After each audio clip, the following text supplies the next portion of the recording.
Cientificismo ateo. ¿Qué es el cientificismo? Pues es el abuso, la exageración, el fanatismo y la incomprensión de lo que es la ciencia. Es creer que solo es válido el conocimiento científico o creer que solo es válido lo que es falsable o lo que puede pasar por el método científico. Es el desear que la ciencia abarque y responda a todo. Es confundir ciencia con filosofía. Es creer que la filosofía no sirve para nada, como me acaba de escribir un ateo en un comentario que dice: La filosofía es relevante como disciplina humanística, mas no es una fuente de conocimiento confiable si hablamos de explicar la naturaleza, cuando el mismo Bruto me hablaba de la falsabilidad. Entonces esto lo digo principalmente por los ateos, que recurren a la ciencia para negar a Dios y terminan cayendo en cientificismos fanáticos, que pretenden usar la ciencia en postulados filosóficos, que no saben cuándo usan la ciencia y cuándo no están usando filosofía, que agarran cosas filosóficas como la falsabilidad que ni siquiera logran entender y luego piensan que la filosofía no sirve o no es válida. Comencemos por el principio. Estaba el ser humano y sus experiencias. El ser humano se dio cuenta que podía conocer, razonar, hacer modelos y pensar sobre sus experiencias. Y entonces nace la filosofía, que es el amor por el saber y por el conocimiento. Entonces, primero fue la filosofía. La filosofía lo abarcaba y lo estudiaba todo. Con el tiempo, el conocimiento era tan amplio que se fue organizando en diferentes ramas. Entonces, por ejemplo, salió la ciencia, la lógica, las matemáticas, la ética y todo eso. Y pasó más el tiempo y el conocimiento se fue especializando y perfeccionando más y más y más. Por ejemplo, la ciencia pues ya se empezó a especializar en física, química, biología, astronomía, etcétera. Y una nota importante es que incluso todas estas clasificaciones que existen entre ciencias y filosofías son propuestas por la filosofía misma. De hecho, lo que dice, define y delimita lo que es ciencia o lo que es la filosofía, pues es la mismísima filosofía. Así, el ateo bruto que creía que la ciencia no servía para explicar la naturaleza es porque no sabe que la filosofía es la madre de la ciencia y que la ciencia sigue dentro de la filosofía. ¿En qué se basa la ciencia? ¿Quién te dice qué es conocer, qué es verdadero, qué es falso, qué es verificar? ¿En verdad se puede verificar algo? ¿Se puede alcanzar la verdad o no se puede? ¿Qué es la verdad? ¿Qué es una hipótesis? ¿Qué es una variable? ¿Qué es el método? ¿Cuál es el orden que se debe seguir? ¿Qué es la falsabilidad? ¿Qué es la inducción? ¿Qué es la deducción? ¿Qué es lo particular? ¿Qué es lo general? ¿Qué es lo universal? ¿Qué es una ley? ¿Qué es una teoría? ¿Quién evalúa las proposiciones lógicas, etcétera? Pues obviamente la nociología, la epistemología, la teoría del conocimiento, la teoría de la ciencia, la lógica, etcétera. Es decir, la filosofía. Toda la ciencia está construida en filosofía. Por tanto, la ciencia no solo está dentro de la filosofía, sino que está sustentada en conocimientos metafísicos, infalsables, indemostrables, abstractos, matemáticos, etcétera.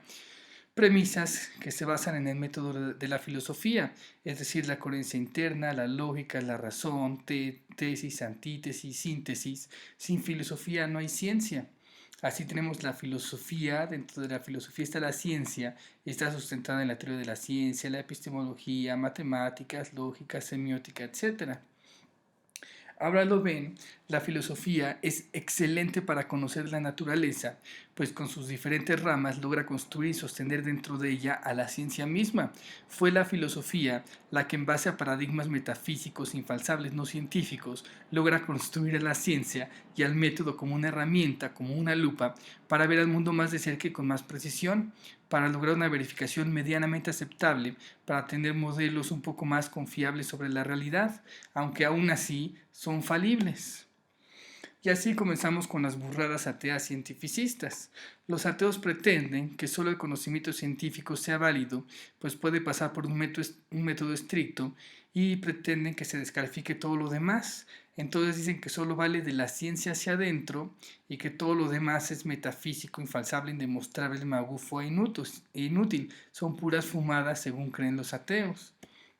Y ni siquiera todas las ciencias, solo le dan validez a las ciencias naturales o factuales, porque incluso las ciencias sociales las miran feo y ya ni mencionar a las ciencias formales. Entonces el cientificismo es reducir todo el conocimiento simplemente a esto, a la biología, a la química, a la física, a la astronomía, las ciencias naturales, y dejar de fuera la política, el derecho, la economía, la psicología, la lógica, la epistemología, la ética, la estética y todas las demás cosas que no están dentro de la ciencia. Lo cual es estúpido, pues la ciencia se basa en puras premisas infalsables, indemostrables, no científicas fuera del método metafísicas. Si vas a despreciar y negar todo lo metafísico, infalsable y filosófico, pues vas a tirar todos los cimientos de la ciencia y se te va a caer a pedazos. Si tiras la epistemología, la teoría de la ciencia, las matemáticas, la lógica, la semiótica, pues simplemente desaparece la ciencia. Entonces, en el cientificismo, si solo lo que cuenta es el fruto de la ciencia, pues la ciencia no es fruto de sí misma, así que la ciencia no contaría. Ahora vamos con Dios y el diseño inteligente.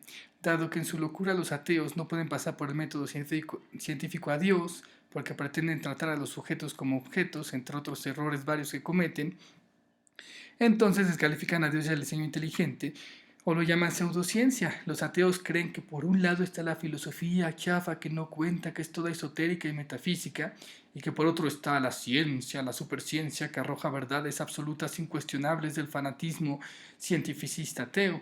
Y como Dios no pasa por el método de la ciencia, por tanto Dios no existe. Pero no por ser ciencia no significa que no exista. Recordemos que es tonto negar todo lo que no es ciencia solo por no ser ciencia. Y tampoco es pseudociencia, es otro error muy común que cometen los ateos que dicen, es que si Dios y el diseño inteligente no son ciencia, son pseudociencia. Pues claro que no, por si no lo sabían, dentro de la filosofía hay otra rama que se llama teología. Dios y el diseño inteligente es una propuesta filosófica que está dentro de la teología. Así los ateos, además de no conocer la verdadera relación, también confunden las cosas filosóficas y la ciencia. Pretenden pasar un postulado filosófico, aquí de la teología, Dios y el diseño inteligente, lo pretenden pasar por la ciencia, por el método científico de la falsabilidad, y como no pasa, los muy brutos lo decalifican. Eso sí que es confundir peras con manzanas. Es tan bruto como intentar pasar un postulado de la epistemología por el método científico y descalificarlo por metafísico, cuando justamente estos postulados son los que sostienen al mismo método y a la ciencia misma. O sea, es ridículo. Además, la ciencia arroja datos cuantitativos, te mide el peso, el tamaño, la edad, la distancia, las relaciones, etc. Mientras que otras ramas de la filosofía, por ejemplo la teología, se enfocan más en lo cualitativo.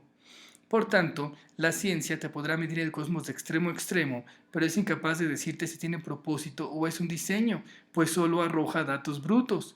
Al momento de juzgar lo cualitativo, la ciencia es más torpe que un ateo usando la falsabilidad para negar a Dios. Así, cuando los ateos discuten sobre si esto es o no es un diseño inteligente, aunque tramposamente lo hagan pasar por ciencia, es meramente un ejercicio filosófico. De ahí que sea tan irónico que luego pretendan descalificar argumentos filosóficos y decir que solo el conocimiento científico es válido, cuando el ateísmo es pura filosofía y pura retórica. Así podrán ser astrónomos, físicos, biólogos, químicos, pero al momento de interpretar cualitativamente las cosas, abandonas el campo de la ciencia y entras en terrenos filosóficos, aunque ni enterado estuvieras de lo que hacías. ¿Capichi o no capichi? Ahora, si Dios no es conocimiento científico, ¿qué clase de conocimiento es? Pues es un conocimiento filosófico. Oye, Archie, pero si no lo puedo pasar por un método, ¿qué me garantiza que sea cierto, correcto, verdadero? Bueno, ciertamente no lo puedes pasar por un método científico, pero sí lo puedes razonar, pensar, puedes usar tu lógica, puedes reflexionar, puedes armar modelos. Ese es el método filosófico, recordando que ni siquiera el método científico está garantizado.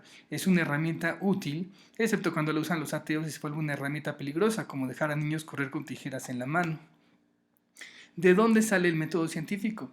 El método científico, sus pasos, definir hipótesis, definir variables, tomar datos, la inducción, la deducción, ¿es conocimiento científico? Pues no, es conocimiento filosófico.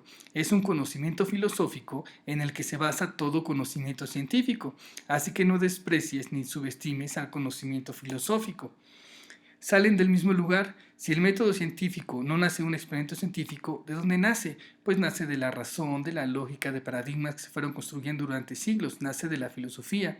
Así, Dios y el diseño inteligente no nacen de un experimento científico. ¿De dónde nacen? Pues nacen de la razón, la lógica, paradigmas que fueron construyendo durante siglos, de la filosofía. O en este caso, de la misma observación simple de la lógica y la razón detrás de las cosas, por ejemplo, la inteligibilidad misma del cosmos. Otro ejemplo, si la razón, la lógica, las matemáticas, la geometría, el tiempo, el espacio, las relaciones, las posibilidades son cosas de la mente y el cosmos funciona en base a la razón, a la lógica, a la matemática, a la geometría, el tiempo, el espacio, las relaciones y posibilidades, etc. Ergo, el cosmos es una cosa meramente mental. Ciertamente no puedes hacer un experimento científico para demostrarlo, pero tampoco puedes ir por la vida negando lo sencillo de este argumento. No puedes simplemente hacerte de la vista gorda y mirar hacia otro lado para mantener tus creencias ateas. A lo muchos podrás contraargumentar, podrás decir, bueno, es que el cosmos salió lógico, racional, coherente, matemático y geométrico solo porque sí, ya, oh suerte, oh fortuna, y convenientemente está regulado por un montón de leyes multidisciplinarias e interdisciplinarias que por puro churro forman naves espaciales autosustentables que son los planetas y biorobots hechos a base de nanotecnología genética, no más porque sí. Y bueno, este argumento tampoco será científicamente demostrable, también es filosofía, solo que en este caso exageradamente rebuscada y absurda, además de inconsciente, porque lo dicen creyendo que es ciencia, cuando también es filosofía. Así la vida es como una obra de teatro. A los ateos solo les interesa y le dan validez al escenario, la escenografía y la utilería, a los props. Es lo más fácil de medir los objetos. En una obra de teatro, la ciencia estudiaría el tiempo, el espacio, la gravedad, las relaciones físicas de objetos, los materiales de los que están hechos, el vestuario, la escenografía. Pero eso no es todo lo que hay en una obra de teatro. El cientificismo es cobardía y flojera, pues solo mides lo más fácil de medir, solo mides lo que no cambia, solo mides lo que es más seguro, mides lo más objetivo, lo que es común a todos, lo que sigue leyes estrictas que no cambian, solo mides cosas inanimadas con las que eres emocionalmente distante. Y rechazas, descalificas y niegas todo lo demás para no entrar en problemas. Tan fácil. ¿Se me complica? Entonces lo niego. La teología, por ejemplo, estudiaría más bien la intangible pero real trama de la obra, y a la obra misma, al escritor, al director, las relaciones de los personajes, los propósitos, intereses, significados, las emociones, los objetivos, los temores, los deseos. Por eso los ateos prefieren negar a los actores, o sea, las almas, y al director de la obra, o sea, Dios, porque son subjetivos, son cambiantes, son libres, son animados. ¿Dónde queda su falsa seguridad cuando sobrepasa las leyes más básicas y las reglas universales más estables? Ciertamente se necesita tener mayor capacidad de abstracción. Es más fácil solo hacer mediciones repetitivas sistemáticas encerrado en un laboratorio que pensar el significado de las cosas o admitir tu propia vida interna. Así, de ahora en adelante, cuando un ateo les venga con el cuento de solo el conocimiento científico es válido, pregúntenle, ¿y la frase que acabas de decir es conocimiento científico? Y te van a decir, pues no. Entonces solo rematan así. Por tanto, tu frase no es válida, así que sayonara. Y váyanse antes de que empiecen a parrotear confundiendo ciencias con filosofías, presumiendo alegremente su ignorancia por el mundo. Así, este ateo también me decía, en primer lugar descarto la filosofía cuando se trata de teorías locas sobre el universo. Es gracioso, porque el ateísmo propone que todo el universo es locura. Justamente en contraposición a la propuesta loca atea, el teísmo propone inteligencia y diseños inteligentes. No hay nada más directamente y literalmente loco que el ateísmo. Justamente el teísmo, técnicamente el teísmo, es la única postura que trata de dar cordura a las cosas. Si los ateos van a descalificar teorías locas sobre el universo, deberían empezar por su propio ateísmo de mente. Ateo, no Dios, no mente. El ateísmo propone que el cosmos es de mente, la vida es de mente. Solo hay un montón de materia loca a la deriva moviéndose al bruto y formando todo sin querer. Tanta disqueciencia para llegar a tan tremenda conclusión absurda. Saludos, besos y abrazos, Archimago.